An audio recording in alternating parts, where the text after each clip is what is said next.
Dr. Christian, thank you again for joining us.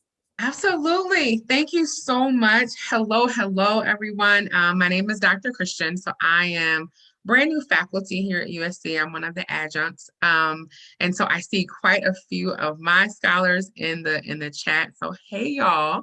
Um, Good to see you all. And so let me just start by thanking SCoT for this creation. I shared with Eaton Khan earlier, and we were talking that I'm going to really treat this like a roundtable, that I'm talking with scholars, right? And so I think that's important. We're talking with scholars, we're talking with student leaders, school councils of tomorrow. And so we're going to really treat it that way. It's not a lecture.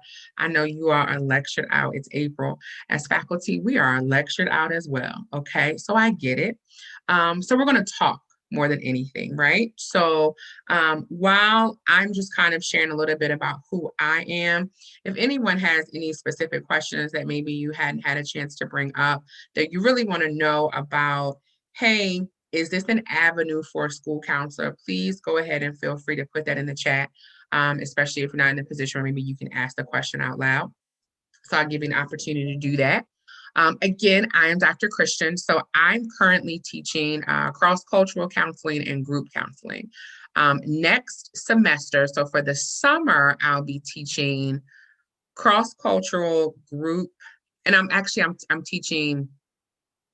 teaching 2 group classes or 2 cross-cultural classes. I'm not sure. I'll find out. But if you have those classes in the summer, you'll probably see me.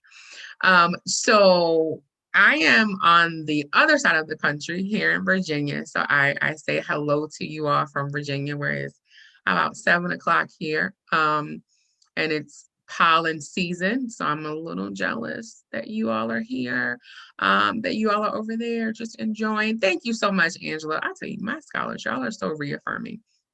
So let me just tell you all a little bit about my journey into where I am now. So I went to college with the anticipation of going to law school, quite frankly, because everyone said I like to talk, I like to argue, and my family just said that's what you should do. So I said, okay. Probably similar to some of you all. Family had kind of prescribed my next steps. So I trusted that. I attended an HBCU, which is historically Black college. When I left Virginia, I attended Morgan State University, which is in Baltimore. And I got there and I started work study. And I was working with the youth in Baltimore City. And then I told my parents, hey, I don't want to go to law school. I want to work with young people. And my parents said, you're going to be broke forever, right? Just full disclosure. Because culturally, to my family, the purpose of college is to what? Get a good job so you don't have a lot of debt, right? That's just how I grew up. And so I then began, a part of my internship was for this parole and probation in Baltimore City. And someone said to me, you could be a federal probation officer and make a lot of money that way. I was like, oh, okay, well, that makes sense. And so I went to grad school upon graduation and got my master's degree in criminal justice. And in my internship, I realized that I believed more in rehabilitation and not retribution. And so that was a challenge because depending upon who's in charge of your state at that time, we might not do a lot of rehabilitation. We might believe in more punishment. And that was really difficult for me. And so I remember my professor saying, the helping profession is really where you need to go. And she was right. And so she connected me with a community mental health agency. I started working there. I graduated, I got my master's in 2005 in criminal justice, and I started working there. That was May, I think. Yeah, May of 2005. And I started working there in June of 2005. So I started going into the community, into individuals' homes who were all at risk of going to jail or going to the hospital, or for children being removed from their home. And I really fell in love with that. And then about 6 years after that, about 5 years after that, the Commonwealth determined that it would change some of its rules. And so you really needed to have a degree in counseling to do that work. They weren't wrong to make that change. So I went and got another master's degree in counseling. And while I was there, my professor said, so when are you going to apply for your doctoral programs? And I was like, I don't think I'm going to do that. And they said, no, we think you should. And I said, okay, well, if you say so. So that's what I did. And so I finished one program in 2013, June of 2013, and then by August of 2013, I was in DC in a doctoral program. And the rest is really history. Here's why that's important for me to tell you. Not the fact that I have a lot of student loan debt, because I do, but I tell, like, to the point where I'm like, well, President Biden, you can certainly drop this 50,000, but I don't know who's going to help. It's not me, but I'm going to appreciate it. Right. So I tell you all of this because life is going to have a lot of journeys. It's going to have a lot of twists and turns. There's no right way to do it, because even though I acquired a lot of debt along the process, and some might say, did you need that first master's? I did, and I do. Right. Here's why. So professionally, I'm a director of a community mental health agency. And over here in Virginia, we are working really hard to revamp what our mental health services look like. And we're working really hard to revamp how individuals come into care. And so we're going to send mental health providers in the community to accompany law enforcement to avoid some negative interactions with law enforcement, and then ideally to provide treatment instead of incarceration. And so there's the slogan, care, not cuffs, right? Here's why that second degree is so important. I have to know the research and the data for the criminal justice side. That's why I tell you, every single part of my journey, although it ebbed and flowed and I couldn't figure out, in my mind, I was supposed to go from A to Z. And I would jump through every single letter to get there. That's not life, right? I went from A to D, I jumped back to B, I went to K, Q, L, M, N, O, P, right?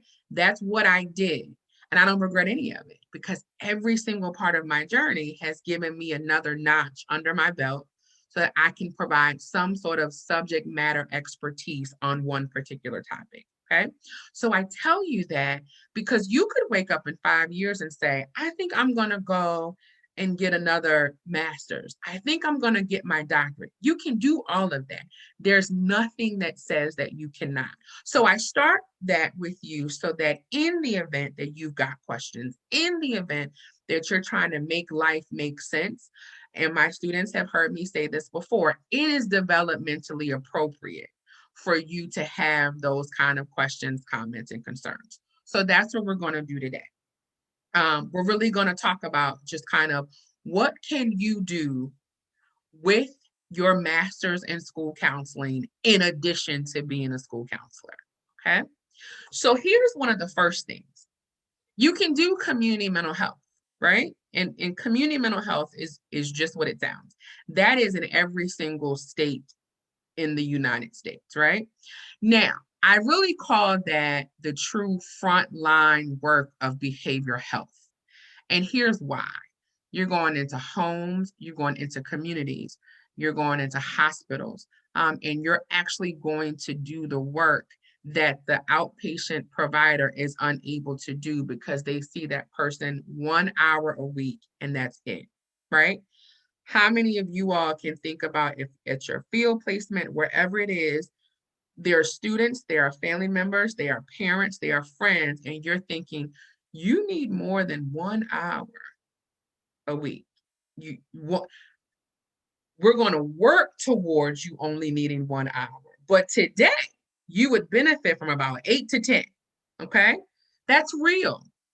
We've told ourselves that it's really because, especially for communities of color, there's been such a stigma associated with mental health that so many communities have gone unserved. And when you have communities who have gone unserved, you have generations of individuals whose needs have not been met.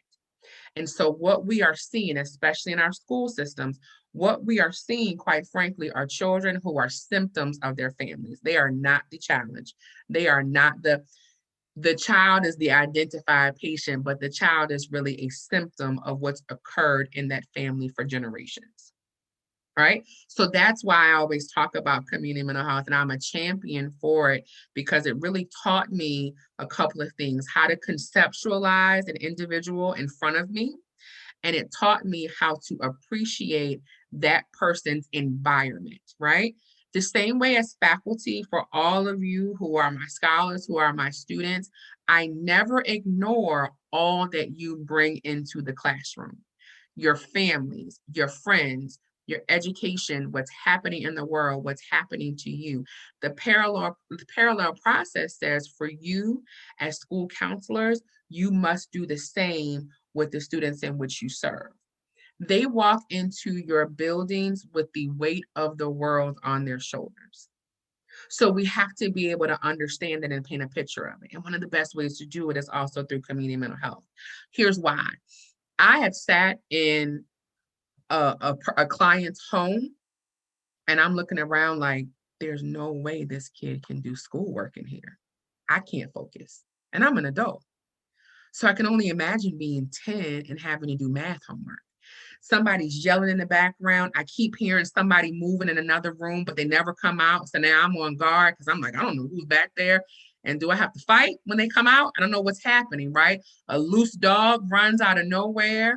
People are arguing. The 10-year-old is responsible for getting the baby something to eat. And we expect this kid to be able to perform in school, right? Well, if I did not see that part of their life, I would never have been able to conceptualize that. So that's why I really talk about that. So community mental health. So here's what happens. You're going to graduate, woo, pomp and circumstance. Hopefully I can make it to somebody's graduation. The outside opens up. So you're going to graduate, woo, you have your master's degree.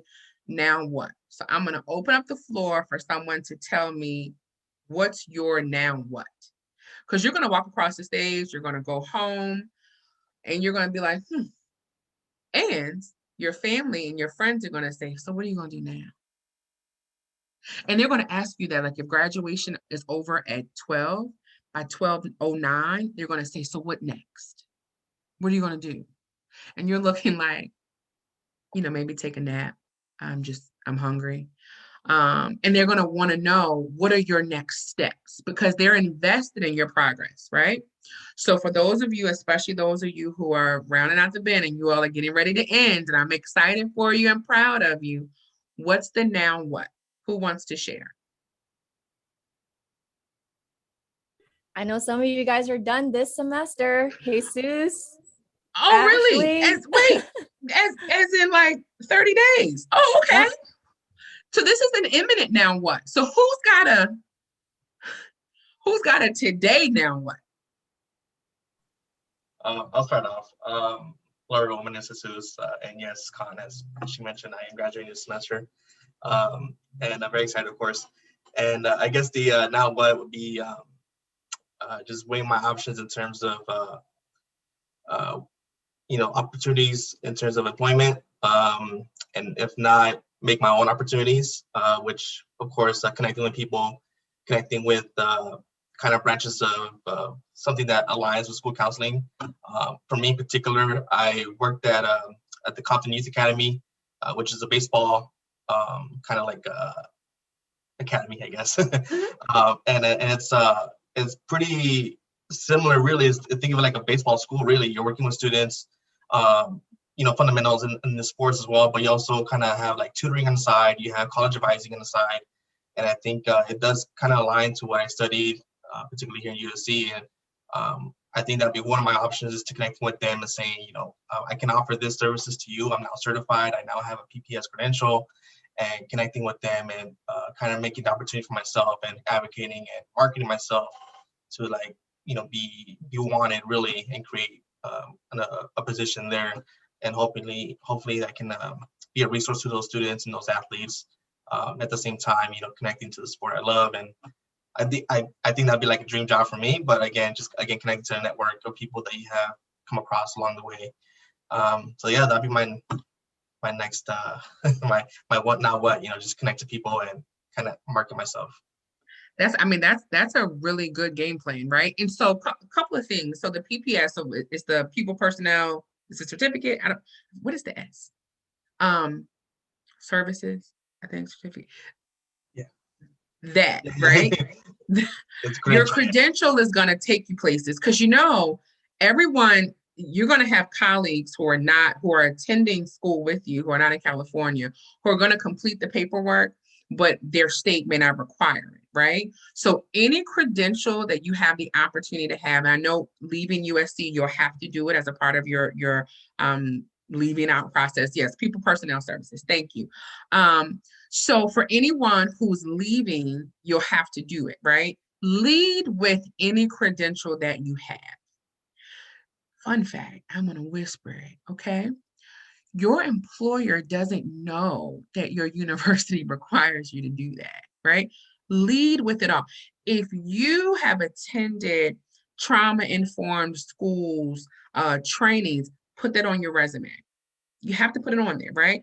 Because as a person who's hiring you, my mindset is not just thinking about, yeah, Jesus is like a great guy. He likes baseball, etc. My mindset is, how can he grow the academy? Number one. Number two, how can he grow the academy to increase our revenue? Right? There has to be something that I see. So Jesus might say, well, you know what? I attended the following trainings, or my portfolio includes that I've led the following type of groups. I would love to add in psychoeducation groups to the academy, because here's what we know. We know that a lot of our young people have gone an entire year without physical activity. And so they've been at home. There's an increase in anxiety, there's an increase in depression, and we know there's also a decrease in the ability to physically release those emotions. So to avoid us having a whole bunch of fights after baseball practice or football practice or volleyball practice or swim practice, I'm going to lead psychoeducation groups on what returning to school looks like for a 10-year-old or a 9th grader or a 7th grader. I'm going to lead those groups because I've led them, because I'm a school counselor, right? If I'm hiring you, I'm thinking, so in Jesus's salary, he's including this in a part of his job description. I hadn't even thought about it. Why? Because I'm not the clinical person. But now I have a school counselor here who has the education to support it. And here's what else you do. When there's a topic that's maybe outside of your scope because you're an alum, you're going to reach out to faculty and ask them if they can help out. They're going to always make you look good, just to let you know that. Okay? That's something to think about, right? So you got the now what? And I think that's a great rollout. I really do. Here's the thing too. You're going to use, I would love to say that where you graduate from doesn't matter, right? So you're going to use, you're going to have a master's degree from USC, right? From a baseball academy, or from a basketball academy, or a football academy, or a volleyball academy. I'm going to say you came from USC. Thanks so much, right? That's just the reality. So I tell students all the time, no, it's important to lead with that. That's really important to do, right? That's a part of how you get into your now what. And you're finding ways to build that in. So I've worked here, I've done the following, I want to return, but I'm returning as paid staff, right? And I'm going to help build this part of the program. There's not one sport out right now that is not having to have two discussions. One, social justice. Speaking of baseball, we saw MLB did something I didn't see coming, because Major League Baseball is typically slow to respond to some sort of, social justice stuff. And I was like, good for them, right? So that's one. And then number two, how do we incorporate emotional and mental health? Because we know so many athletes are now speaking post-retirement, et cetera, about not really being prepared to be professional athletes. We know, especially for students of color, sports are often the way that they go to college. But we also know that we're not necessarily teaching emotional regulation along the way. So that's what you do. So that's a part of your now what? Look at that. And didn't step foot in the school yet as a school counselor. Good stuff. Not that you can't be a school counselor, because you can literally work a 9 to 5 and then create your position within the academy. That's very possible to do. Good stuff. Does that help, Jesus? Does that help? Absolutely, yes. Thank you. That's No awesome. problem. I'm excited. All right, who else has a now what? That's really like finishing up in 5 weeks, like someone's certifying your degree as we speak. They're making sure you don't have any fines anywhere before they send you an email that says, by the way, here's where you go. All right, anyone else have a now what?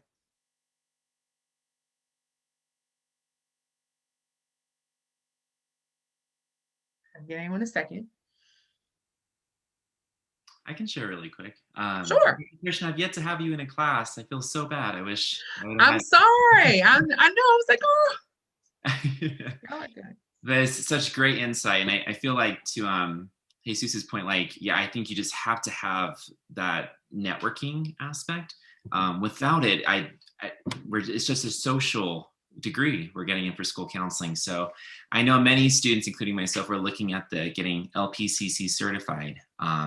So I know there's different avenues. I know USC's one considering a postmaster certificate in which Yes. students are advocating for it. It would be incredible if USC can offer, but if not, looking through other avenues too. My goal is to look more into the clinical counseling end. So definitely want to pursue K through 12, ideally high school, middle school, not too much elementary, but more of the adult sort of family dynamics. And at one point looking into probably a PhD program, but of course start paying off loans unless Biden just magically makes it all disappear. But we'll see. So just looking kind of just into different avenues for what we can do with that.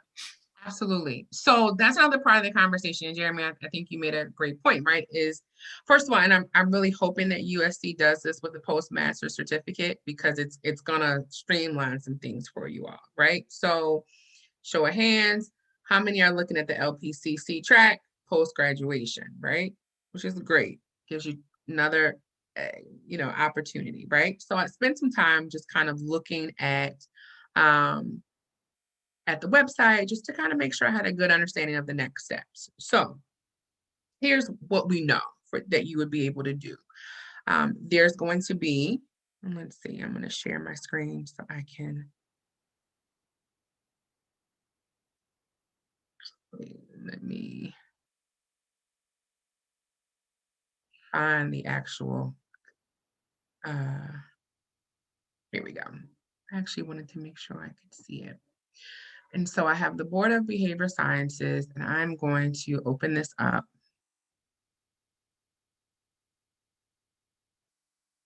So back to sharing my screen, because I'll share 20 things at one time.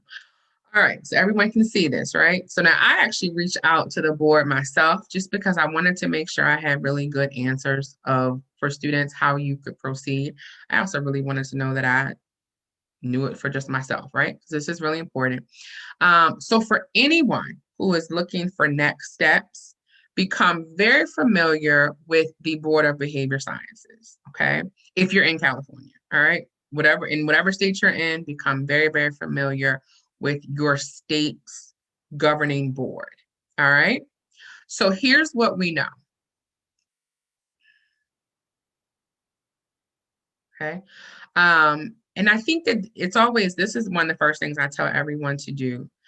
Look at the leadership, look at the board, look at any law changes, and always look at the meetings, right? You want to attend the meetings if you can, or watch them recorded, because you want to get an idea of the board's thought processes regarding new admissions, right? So new applicants, new changes, etc. I'll give you an example. So I'm here in Virginia. And thanks so much, Con, for posting it. One of the things that we talked about 10 years ago was that when we were in residency, we had no way of knowing if our supervisor was a board-approved supervisor. We just had to trust the word of the supervisor. So there were individuals who had finished 4,000 hours and got to the end, and the board said, unfortunately, your supervisor was not board-approved. So we kept saying, so they had to redo everything. So imagine that. So we kept saying there should be a registry. And so everyone said you have to go to the General Assembly or the state, lawmakers to lobby for that. And that's what we did as a part of our association. And so as a result, our registry was created. So that's why I tell you to start there. Okay, that's one of the first places that you want to start. Now, you would click under the LPCC, which is the Licensed Professional Clinical Counselor. You're going to hear that referred, just depends upon which state you're in. In Virginia, it's the LPC, the Licensed Professional Counselor. In Maryland, it's the LCPC, the Licensed Clinical Professional Counselor. You're going to hear all sorts of variations. It's the licensed counselor position, okay? And then you also have the Associate Professional Clinical Counselor, which is what you would, the credential you would get while you're getting your supervised hours. You heard me use the term resident because that's what we call them in Virginia. Some other states will use different ones, okay? So really important to look at all of your licensure requirements. Whether you, doesn't matter what program you leave from, if this is what you want to do, always start here, okay? Now the education component, and I know this is the topic of discussion, right? If I'm graduating, I need to understand my next steps, right? So when I clicked on this, and this is the program certification form, and I spent some time kind of completing this, right? So they're going to be core content areas that are classes that you will be required to take. And these are really the 8 core components of a clinical mental health counseling program. It's what KCREP refers to as its core competency classes. And you can see them. So theories, human growth, career, group, assessment, multicultural, diagnostic process. Some people will call this a DSM-5 course. Research and evaluation, and then ethics, okay? And then, you have your practicum and all that good stuff. Now, and I'm gonna stop sharing because the human eye will be like, I'm stressed. One of your first questions is probably, so I didn't take all those classes. We know, okay? So, and Jeremy talked about it, right? So what would really happen is that you would find a university where you could take those courses without being a degree-seeking student, okay? Now, hopefully USC will really get that postmaster certificate, push, advocate, let me know what you need from me. You need me to teach a class? I got you, okay? I taught all these, I can do that, right? So let us know what you need, right? But we support you with that. And I'm gonna tell you why. It is a bit easier if you're seeking a certificate from a university where you're an alum, because you don't have to go through, they already have your degree. It's been certified. I don't have to provide the transcripts. You can just simply look in the system and see my transcripts, right? So I get it. So in the meantime, though, let's just say this is, the postmaster's certificate would come out in 2022. I don't know. But you're like, well, I'm finishing in 2021. I get it, right? So you would pick a university that has a counseling program, a clinical mental health counseling program that will allow for you to take courses there as a non-degree seeking student. In my master's program, we had several students who came from another university who would take several classes because they weren't offered there. And it was really simple. They would just take the classes. Now, you have to do well in the classes, right? But you all are student leaders. I don't have a doubt about that, okay? Also, too, is along the line. So you would take those classes, you would get your transcripts. You're going to add that into your school counseling transcripts. And then you would really submit that application to the Board of Behavior Sciences. Now, let me say this to you now, whether you're applying this year, next year, or in 2027. Anytime you're adding in more than one university, the board is going to scrutinize all of your classes. Don't take that personal, although you will take it personal. I say this as a person, my program was new, so it wasn't KCREP yet. It was a KCREP track, and we became KCREP accredited a year after I graduated. I mean, they went through my stuff to the point where I was like, let me just give you all of my syllabi. And literally the board said, okay, that would be great. That'll help us out. Oh, I was being sarcastic. Y'all want it. Oh, okay. Here you go. And so that actually was really helpful. So I tell every student, keep your syllabi from that program. You're going to have it from USC because we have your syllabi. But whenever you take another class, keep your syllabus. because the board is really going to look at the description of that course and the activities and assignments, and they're going to match it up against the class that you're taking. For example, I teach cross-cultural counseling. You saw it referred to as multicultural counseling on the application, right? The class that says the paperwork says a diagnostic course. Another class, another university is going to call that DSM-5 class, or they're going to call it the DSM class, or counseling and the DSM. The title is not what's important. It's the description of the course and matching that up against the board's application. Okay, so that's the important part, right? Here's what I recommend for anyone to do before you submit your application. Find a counselor who's already licensed or is in the process, or find a counselor educator. Say to them, can you look at my application? We're able to look at your application. We're able to look at your course descriptions, and we'll be very upfront with you and say, yes, this works, or no, it doesn't work. I hate to put this on SCoT on the board, but here's an activity you can already do. Maybe once a year or twice a year, you kind of host a professional development kind of roundtable, right? Where students are able to bring in their application, have some counselor educators, have some faculty sit down in some breakout rooms and sit with each student and their application to say, here's where you got a challenge and here's what you should do, or looks like it's good to go. Hate to give you that assignment, but just saying. Something to think about, okay? Look, Jeremy already said it, so the president said we're good. Yes, Dr. Span, right? I know Dr. Span very well. He'd be great with it, and he's great with the professional development, and you know, his demeanor doesn't change. He'll be like, yeah, that you need to read it again. I think that's what you should probably do. That's just him, right?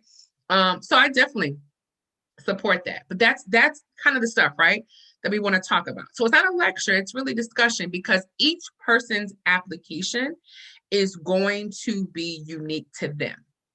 I can show you, like I showed you, the application, but you have to sit down as an individual to make sure it makes sense for you. However, this can be done. Trust me, there are a lot of individuals with a master's in school counseling who also now are LPCs or LPCCs.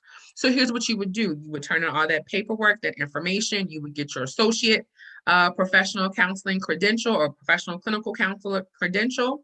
You would do your supervised residency, and then you would take the exam. Now, California takes the same exam as Virginia. Anybody know what that exam is?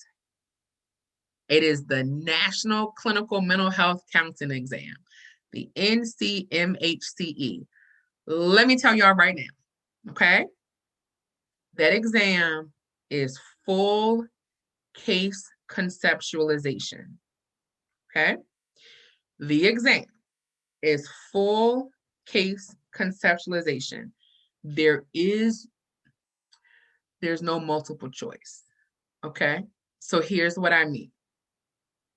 3-hour test, you'll be given 10 case simulations like you are in private practice. Now, here's the caveat. This is where school counselors excel on this exam. So for instance, you're given the scenario, and the scenario will say you are a counselor in private practice, and you'll get all the information. Or the scenario will say you are a school counselor in elementary school. Well, if I'm the professional counselor, if I have my degree in clinical mental health counseling, guess what I did not take? Any school counseling courses. So I'm sitting here like, well, I don't know what I would do. I don't know, right? I have no clue. School counselors actually fare very well on the NCMHCE because there will inevitably be at least 1 to 2 simulations that are unique for school counselors. Here's what else. There's going to be questions about treatment modalities, especially for young people, that if you're not very used to exams being administered on youth, you're very limited in that area. As school counselors, you're going to be like, yeah, we would do the following. Like, why would I run this on a 10-year-old? One of the questions will be, and I just had a mentee who just didn't get this information. And I was like, yeah, you got to go back. So for example, if we're trying to determine an ADHD diagnosis and we're saying what's one of the rating scales we're going to use, and you see the Connors on there, administer the Connors rating scale because it's designed to measure ADHD. You can give that to a teacher to complete, right? So that's the exam that you'll take for licensure, okay? Just to let you all know, it's again, it's rough. I won't lie to you. It's full case conceptualization, but it's okay, right? And you'll take that exam, you'll pass it, you'll be an LPCC with all rights and privileges pertaining thereto. And that will allow you to do two things. Number one, you can have a job on the clinical mental health side and not have a job on the school counseling side. I don't know any counselor who does not have more than one job. Anyone that I know who doesn't have more than one job probably does not have to work Monday through Friday, okay? That's just the reality. I also don't know any counselor or counselor educator who doesn't have more than one job because their professional lens is in so many different places, right? There's a person who says, this is my career, it's what I do 9 to 5, but this is what makes my heart happy. And so that's going to happen. Okay, so that's the steps and how you would get your LPCC. Now, while you're doing that, and while you're taking your classes at another university, or while USC is releasing this postmaster certificate and you're taking your classes, that does not mean you cannot do other mental health jobs.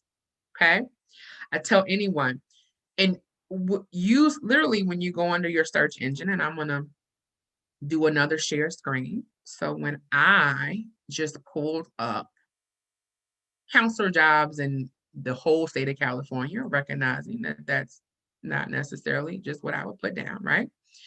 And this is just entry-level counselor, right? So there's all sorts of things that you can do, okay, that don't require you to be an LPCC. Now, your first start process could be, well, it says entry level and I have a master's degree, right? Totally understand that, okay? Remember, sometimes your employment is not going to be full-time employment, but it's designed to be supplemental employment so you get the experience. Or it'll be your supplemental employment while you're working on your hours for your LPCC. Okay, because you're going to have to complete hours. And I'm going to tell you this right now. It will be very difficult to get all of your hours while you're working solely at a school, because the board is going to approve your site and what you can do. And just like if you have an internship at the same place where you work, you have to show a clear-cut delineation of your duties. So I tell anyone that, right? You want another job that allows you to get as many of your hours as you can at one time. Is that making sense? Are there questions about that part before I kind of go into the next what next? Is that the next now what? Okay. No pressure on you, Jeremy, but they say you got 5 weeks to work that out, okay? No pressure. I mean, you can certainly give this as an alum, right? I'm just saying, okay? But so again, in the conversation so far, we're talking about what you can do in addition to being a school counselor. Well, here's what else you can do. And I heard it mentioned about going and getting a doctorate. Raise your hand if anyone plans to pursue a doctorate. Whew. Y'all like this. I guess maybe I want to, I don't know. You don't have to, let me be clear, right? So that's often one opportunity. And I will say this too. There are oftentimes some students who, while they're pursuing their doctorate in counselor education and supervision, that degree will also make you eligible for the LPCC, okay? So there'll be some students who are masters of school counseling who are also working on their doctorate. And instead of them having to find another university to take courses, you're going to take the courses that are needed for licensure. You will take them all over again in a counselor education and supervision program. Okay. So it is important for you to know that. For example, every class that you just saw on that list, I took in my master's, and then I turned around and took it again in my doctorate. The only difference is your doctorate is teaching you how to teach it. Your master's program is teaching you how to learn it. Your doctorate teaches you how to teach it. Because it's one thing for you to learn cross-cultural counseling, it's another thing for you to teach it. You have to be very aware of different adult learning styles. You have to be very aware of, can my class handle 6 papers back to back? Is it wise to give my, class a paper on July 3rd, right? Is that realistic? Are they going to turn it in? Am I giving zeros, but maybe I set them up to not do well? That's the science of teaching, the art of teaching. So that's what you really get your doctorate for. I really encourage you, if anyone would like to, I tell you all that, to really think about it. It's especially for counselor education, because we are the hottest commodity. I'm just going to be honest. As so many universities are becoming KCREP accredited, you have to be a counselor educator to be full-time. And so that actually means a degree in counselor education and supervision. And so that's important. So I tell everyone to consider that. Here's what else I encourage everyone to do, right? Join your professional associations. So ASCA, American School Counseling Association, California School Counseling Association, American Counseling Association. Here's why. The networking that we discussed, that's where you do it, okay? You'll have someone who is a member of one of these associations, and you're going to join a division. You're going to join a committee, and you're going to help put on the next conference. And they're going to say, gosh, you've got great leadership skills. Have you ever thought about whatever the fill in the blank is? And you'll say to them, I was thinking about it, but I'm really trying to focus on my LPCC, and I'm trying to find a school right now that's non-degree seeking that I can take the classes. And you know what'll happen at these conferences? You'll be connected to full-time faculty at those programs. It's not even a joke. That's exactly how it goes. Okay, it is networking. Make no mistake, everything about this field, about what you're gonna do for the rest of your life, will involve networking. And it's intentional mentorship and networking. If I'm at ASCA or ACA, and whenever the world opens up, right? And I go here and I see you all, because I know who's attending as my students. And so I know this is what you want to do and you want to do. And I'm talking to a colleague of mine who I know is faculty at this school. Hey, is fill in the blank school allowing students to come in and just take classes? They are? Great. Come on over, y'all. Hey, this is Dr. So-and-so. Someone take Dr. So-and-so's card, and I'm going to step back and you all can have your conversation. Now, the onus is on you to email Dr. So-and-so, because he or she is going to forget, right? But you're going to email them because you're the person who's what? Seeking the credential, right? So you're going to email them. Hi, Dr. Fill in the blank. It was so nice to meet you at the Fill in the blank conference. Thank you so much for taking time out to talk. I wanted to know if you can connect me to who I should speak with in admissions or registration or student services so I can start the process of taking some classes. That's actually how it goes. Because here's what's happening. There's already a connection. So it's so much easier if I'm faculty and I'm sending you to the program instead of you blindly applying, right? It's so much easier if I say, hey, person in admissions, this is so-and-so who is seeking to complete some courses here. Can you explain to us their next steps? Fun fact, right? People tend to respect what the professor is asking of. It happens all the time. Just thought I'd let y'all know that, right? So that's really helpful for your next steps. Again, join the associations. I'll also tell you this, join them while you're still a student because it's significantly cheaper. Join while you're still a student And if you haven't joined yet, join while you're still what we call a new professional. There is a window of time where they close that out. I tried 1 year. ACA was like, ma'am, no.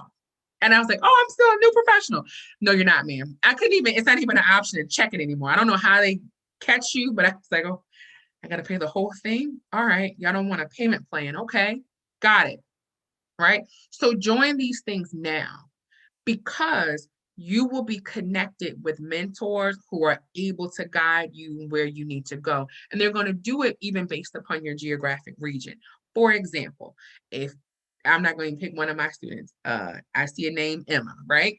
My students will be like, yeah, she's going to do it. So let's just say Emma, who's on this call, says, hey, I would really like to do outpatient counseling in Tennessee, right? Emma's like, I didn't say that. Okay, I see her face, right? So Emma says, I would like to do outpatient counseling in Tennessee. Emma is a member of ASCA, and I just happen to serve on a board, and I know that my colleague from Tennessee is on there. Hey, colleague from Tennessee, what are the requirements for outpatient there? The person may say, well, you know what? You do need to be licensed, but we have this position, which is offering counseling. And so you can do counseling this way, et cetera, because you're hired by an agency. And so you're using the clinical director's license to bill. You'll be direct level staff, et cetera.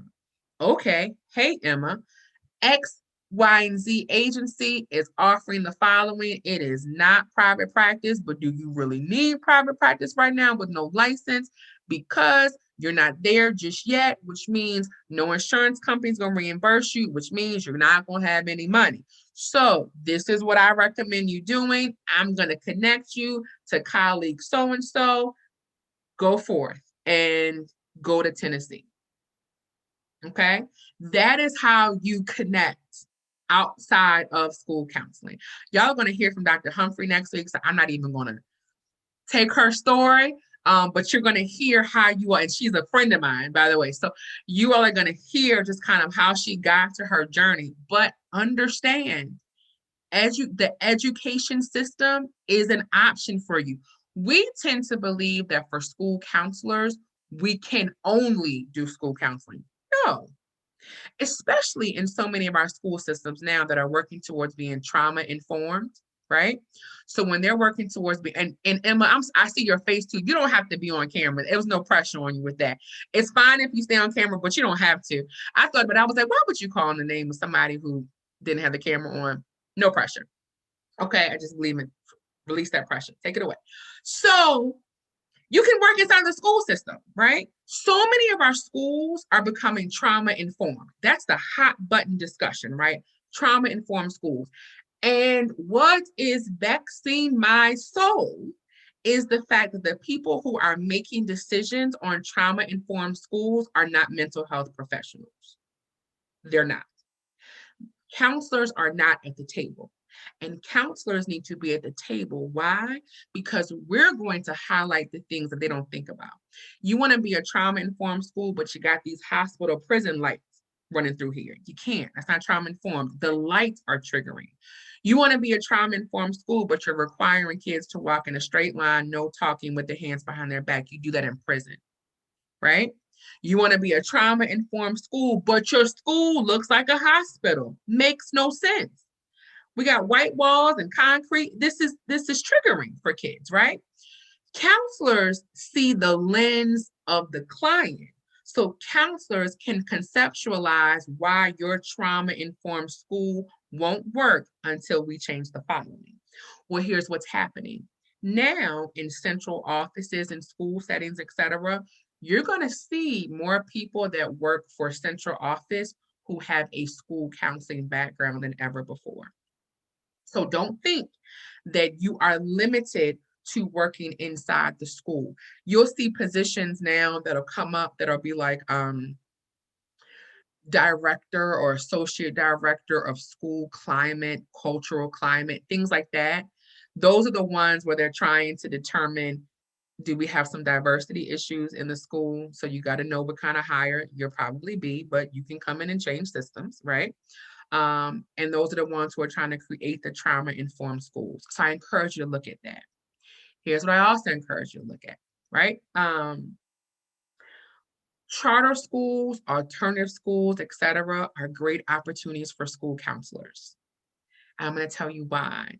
As a school counselor, you're going to teach them holistically, and there's a very strong chance that you can move up very quickly. Just like if you choose to teach in a resident or to practice in a residential setting or a locked facility. And I know a lot of people struggle with maybe working inside of a youth detention center or a jail or a prison. But those positions, your working title is often different than your credential. For example, I have a doctorate in counselor education. I'm an LPC, right? In Virginia, I could work inside the prison and be a senior level psychologist. I have not stepped foot in a psychology class, right? On the professional side, we know that my title should not be a psychologist, but the working title inside of a facility is going to be different. So you may be a school counselor and you're going to work as an actual senior level clinician inside of a residential or locked facility. That's very common, right? So I say that to you because I don't want when you're, and I know you're looking at jobs, right? Especially those of you who are getting ready to graduate. Don't let the title distract you from the job. That will happen. Agencies create working titles for fluff, right? You will hear someone say, we're looking for a senior level technician for behavioral health to do the following, and the job is paying $15 an hour. There's no way that's a senior level position. That makes no sense. The title is designed to catch you. So don't let the title make you think that you're not qualified to serve in that role. Look at the description and always look at the qualifications. If you meet the qualifications, apply for the position. I also want to give you a fun fact, especially if you're about to graduate. Ask your faculty for letters of recommendation now. Don't wait until the week of finals, etc., or the week to submit grades, because we are stressed, all right? But ask your faculty. My scholars can tell you, I've shared with them, this is the time for you to start asking for your letters of recommendation, right? And so do that. And you want to get that, right? Because you want to be able to build your portfolio. I know you all have taken your portfolio class, but you really want to have just some standard letters of recommendation. For example, a student who is going to graduate next year who's asking for a letter from me, very wise. Why? Because he or she may not have me for the rest of the time here. That's very possible. But my letter is not dated for today. My letter is to say, I am comfortable with student X leaving this program, entering as an emerging professional. I endorse this person as an emerging professional. That's my letter. I don't have to say, dear hiring staff at John Doe Elementary School. I don't care where you're taking the letter to because I wrote it. So if I'm writing it, I'm willing to stand behind what I say. So this is your time to ask your faculty for those letters now. Questions, comments, concerns. Is this making sense? Okay, good. Khan, I see your hand. I see your. Dr. So if I'm graduating next year, so it would still be okay to ask one of my professors that I've already taken for a letter of rec, and would you recommend us to ask for the draft sent to us, or they just kind of keep that draft for themselves, and then later when we apply, we would just tell them who to address it to? Good question. Totally fine for you to go back now and ask someone for a letter, right? And you want it. You want to keep everything. And here's, because I will tell you this, my letters stay the same, which is dear colleague, right? That's who I'm writing it to. Now, let's just say you are up for a position and they want to have a conversation with one of your faculty. They just kind of want to see how you are. Is not going to have a problem doing that, right?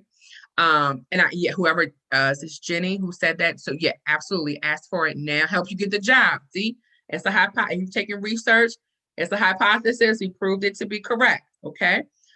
Yes, Jeremy, up to 2 years, right? And if you think about it, that's the time that you're in your program, right? So if you know you have me now, and then everything else you're going to have will be your practicum courses, not that you can't ask me now, but I know you right now as a student.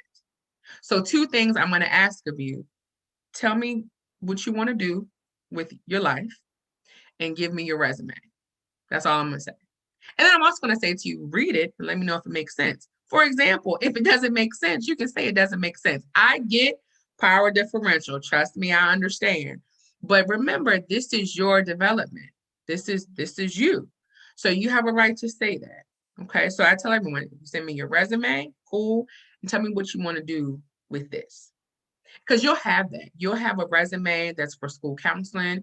You'll have a resume that's for mental health. You'll have a resume that's for leadership, because your resume is designed to be tailored to the eye of the person who you want to hire you.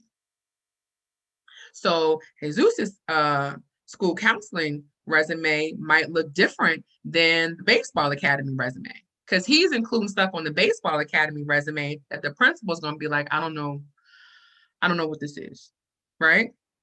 And it's going to be overwhelming. I just read a resume today that I thought to myself, this would be great for a nursing program. The 12-page resume. Number 1, that makes no sense. Okay. Number 2, I couldn't find the mental health part. So I got frustrated and I sent it back to her. I said, please just send me your counseling resume. That's what I need.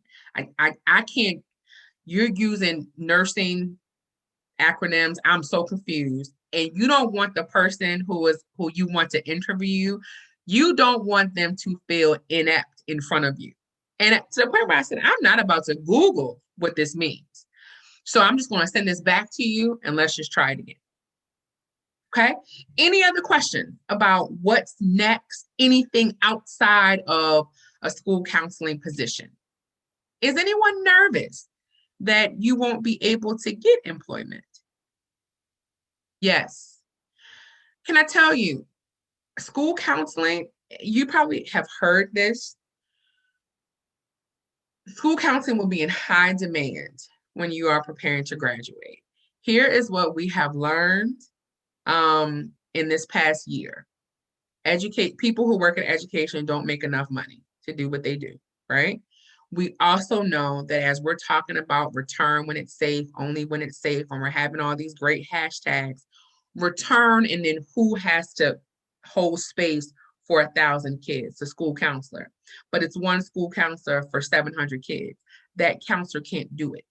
It's just not possible, right? And so we know we've had to allocate more funds to pay more school counselors. So I know you're going to have a fear. Let me also tell you, you may not get your dream job the first job. That's okay. It's totally okay if you don't do that. You may get a job and you say, you know what? I forgot who said, elementary kids, not really. I said the same thing. I used to believe I loved to work with kids as a counselor until I got older. And I was like, kids get on my nerves. I said it. I was like, the 6-year-old, we got to get on the floor. We got to play this activity. Then I got to get back up and you keep bouncing up and I don't bounce up the way you bounce up. I can't do this, right? In my 20s, I was good.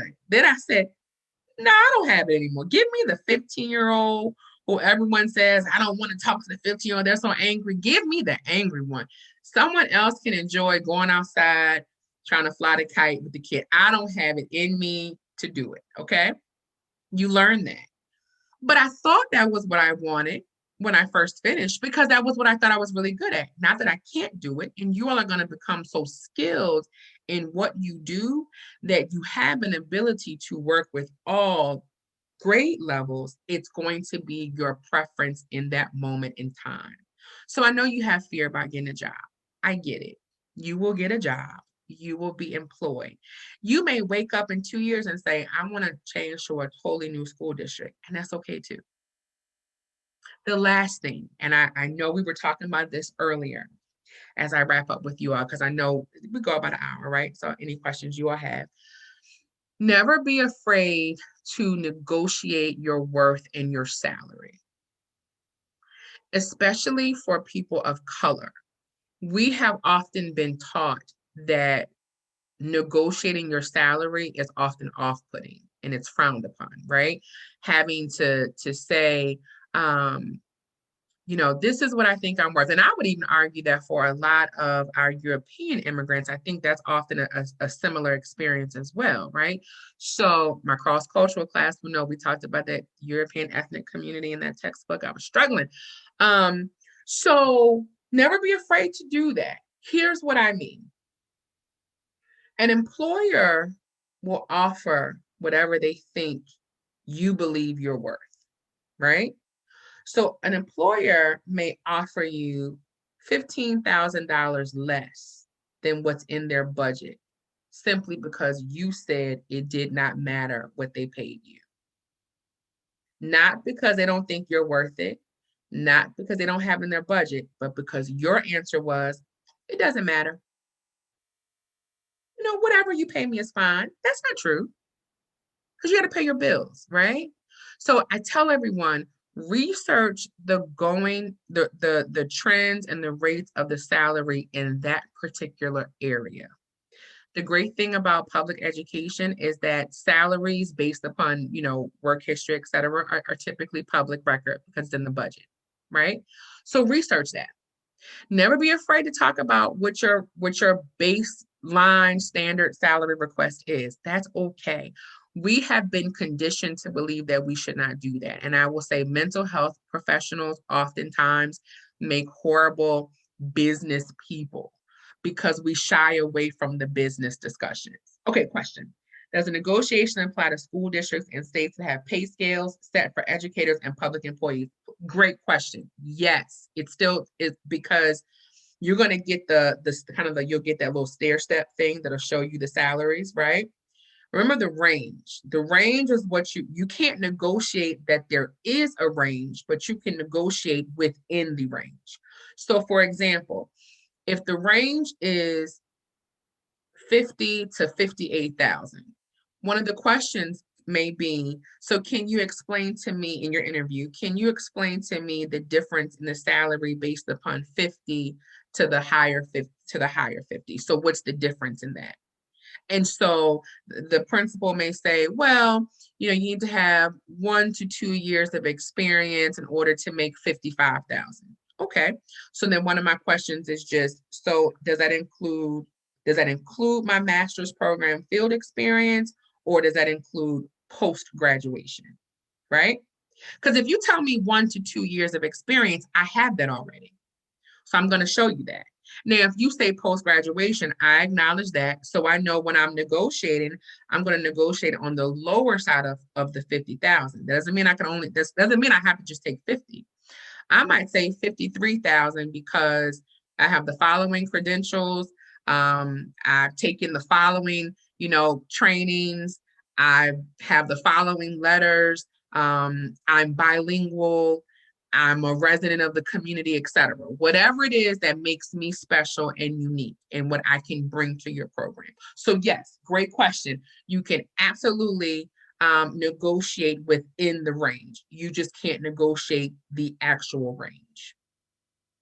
But that hiring range, I always tell people to pay attention to it, especially when it's a range that makes no sense, like 50 to 100,000. How did you arrive at that, right? So one of my questions is, so can you explain to me the $50,000 difference in the range, right? A more appropriate range is about a $10,000 range, and that's even kind of high, right? So no, you can absolutely negotiate. You just can't negotiate that there's an actual range that exists. And that's going to happen, especially remember in education, public education as well, because the community tends to think that because we pay our taxes, that we get to tell you what to do. That's not true, right? Yes, you pay your taxes. So yes, I am what you would call a public servant, but that does not mean that I am not deserving of a living wage. It doesn't mean that. So I really, really encourage everyone, be very comfortable or become comfortable with negotiating work, negotiating your contract, negotiating pay, because here's what's going to happen.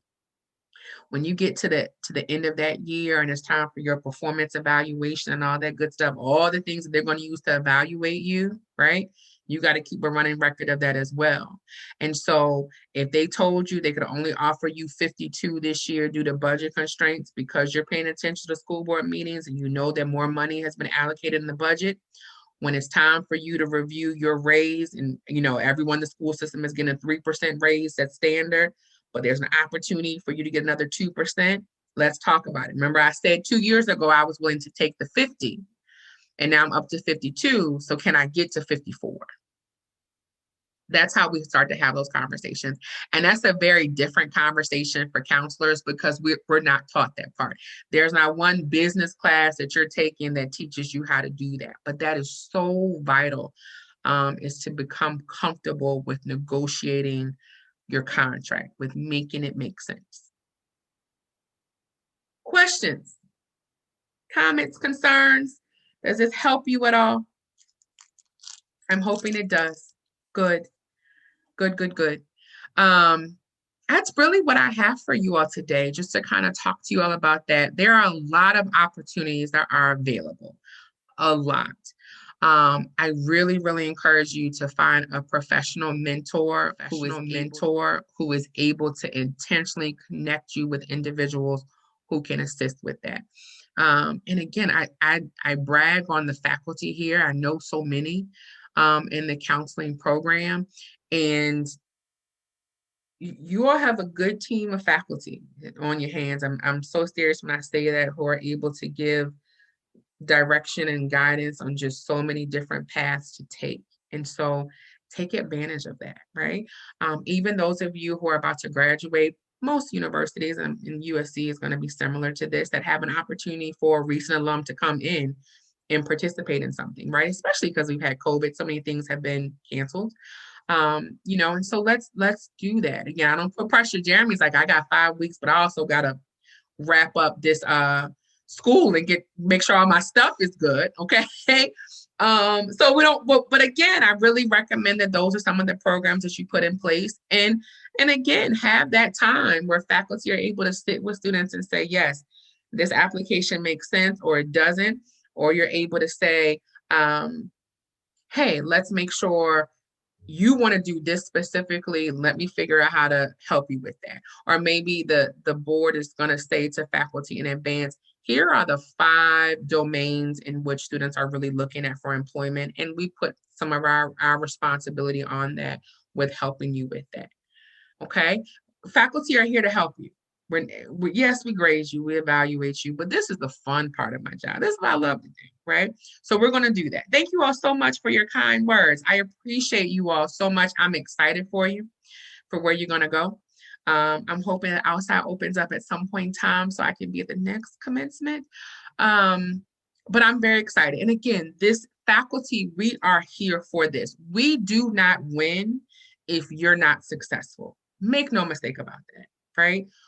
I love to see a student who's being published, a student who is leading something. I want to look at it and see so-and-so is now on the following committee with the California School Counseling Association, or they're at ASCA presenting. We want you all to do that. We want you all to be successful. Recognizing that some of you all are going to say, I'm doing school counseling, I also want to move on to the LPCC side. We want to see you there as well. We want to see you on ACA and ASCA. We don't have to be in conflict. We can work as a community. Okay. So that's what we really want for you all. Next week, y'all are going to have Dr.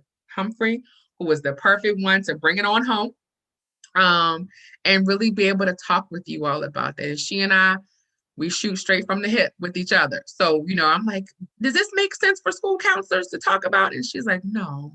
I'm like, oh. And then she'll say to me, does this make sense for clinical mental health counselors? I'm like, it doesn't. And she's like, oh, okay. So we want you all to do that. Take advantage of that. Talk to us, things that you need from us. Please, again, none of us are successful if you all are not successful. There's no one who does this job who doesn't want to see their students win. And I'm excited for you all. Those of you who have not had an opportunity to teach, I hope I do teach you all. Those of you who are graduating, congratulations. welcome to the field. And it's okay for your now what to be really imminent. That's fine too. Because again, we will all get through this together. So anything you need from me, the committee, the board knows just to let me know.